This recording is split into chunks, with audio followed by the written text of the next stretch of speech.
Hello, kindergartners.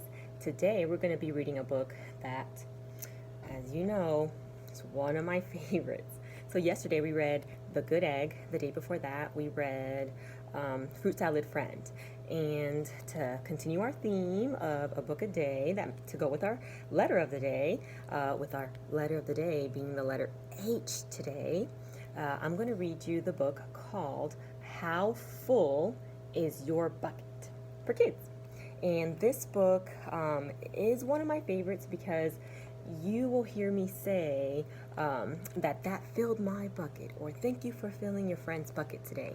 And it's so important for you to understand exactly what that means, because being a bucket filler is so important. So let's dig into this awesome book, How Full is Your Bucket for Kids? And this book was written by Tom Rath and Mary Reckmeyer, and that means they were the authors and the people that wrote the book. And then it was illustrated by Maury J. Manning. And so Maury drew the pictures. Nice job. Here we go. Felix was putting one of the last blocks on his tower when his little sister came in. "I want to build with you," she said. Felix scowled. "Go away. You're too little." Is that something nice that you say to your sister or brother?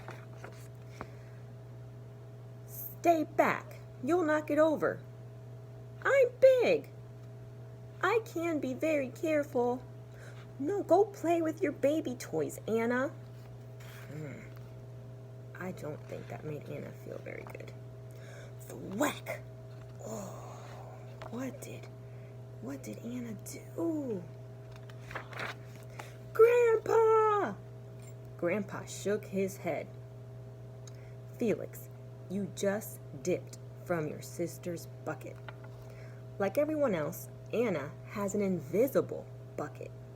Invisible means you can't really see it. Can't see it at all.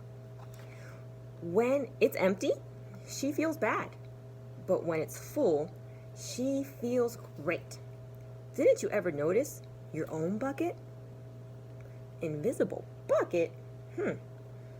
Sometimes Felix couldn't quite tell when his grandfather was joking. But the next morning, when Felix woke up, there it was, a small gray bucket floating above his head. When Felix came down to have breakfast, his mom was in a hurry. Do you guys have a connection with that? Is your mom ever in a hurry? A lot of us working moms, we're in a hurry in the mornings because we have to get ready for work and we have to get the kids ready for school. So Felix, his mom was in a hurry. Mom said, "I've got a meeting this morning and it's almost time to go." "Anna, sit still." Mom's really busy. Felix slipped and choco wheats scattered all over the floor. "Felix," yelled his mom, "you should have used a stool to reach that." Felix could feel his bucket tip and big invisible drops spill out. Drip, drip. "Ha ha," Anna laughed as she crunched the cereal with her shoe. Drip. "Get the broom and clean that up before you miss the bus," scolded Mom. With the school bus honking, Felix quickly swept up the choco wheats and grabbed the last blueberry muffin. But before he could even take one bite, Buster jumped up and grabbed the muffin from his hand. Drip. "Hey, look, it's Felix's new backpack. My baby brother has one just like it." Drip. Oh no. Looks like Felix may have grabbed the wrong backpack this morning in the rush. Psst, Felix. Psst, psst, psst. People are talking about poor Felix. Drip. "Watch out, shrimp." And again, drip. It was still morning, and Felix's bucket felt almost empty. As he watched his classmates walk into the room, he secretly hoped that they would trip and fall. That's what it feels like when you have an empty bucket. Felix slumped into his seat and waited for something else bad to happen.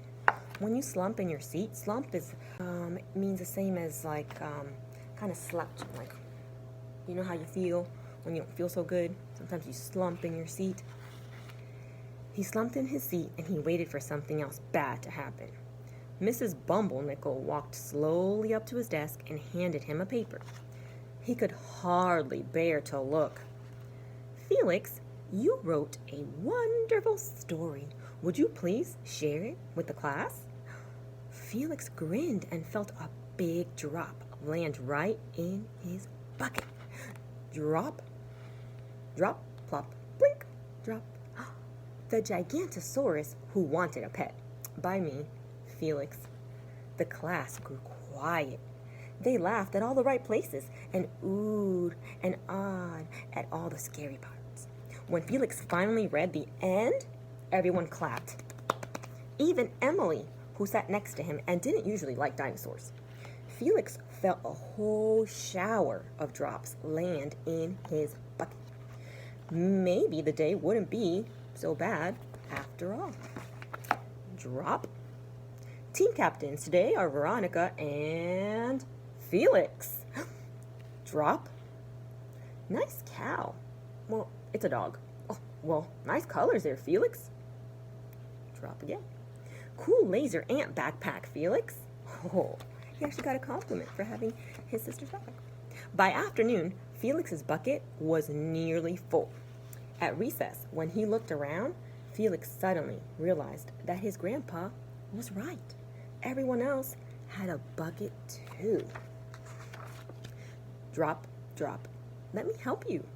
Drop, drop. Here's your baseball. Catch. Thanks, dude. Drop, drop. Hi, I'm Felix. First day? Yes, I'm Amir. The strange thing was that for every drop that he helped put in someone else's bucket, he felt another drop in his own bucket. When Felix burst in the door after school, he shouted, "You were right, Grandpa. I do have a bucket, and I understand how it works." Then he saw Anna's torn doll. "Bad dog," he almost scolded. But then he thought, dogs might have invisible buckets too. "Your doll will be okay, Anna," said Felix. "Mom will fix her." "Wah!" cried Anna. "Well, until then, do you want to help build the tallest building in the world with my blocks?" Now that's awfully nice of Felix. And so they did. And look at their buckets. Their buckets are so full. And that's the end, friends. So, with this book, I think the biggest takeaway, that means like the biggest lesson that you can learn from this book, biggest and best, is that even though you might be having a bad day and your bucket might feel totally empty and so many maybe bad things had happened to you, or maybe not even that many, you just don't feel so great. Remember, you always have the power to fill someone else's bucket, and by filling someone else's bucket, you end up filling your own. So, ways that you can fill someone else's bucket is giving them compliments, asking someone else if they need help, asking someone if they're okay. Sometimes just smiling. Miss Edmiston, she just smiles at everybody all the time because something as simple as a smile is enough to fill someone's bucket. So you just never know. And I always notice that if I fill someone else's bucket just by smiling, it really does fill my own bucket. So I hope that all of you can be bucket fillers. It was great spending a little bit of time with you today, and I can't wait to spend a little more time with you again tomorrow. We've done letter F, G, and H, so tomorrow we're going to do the letter I. Pretty excited. Can't wait to talk to you tomorrow, friends. Bye.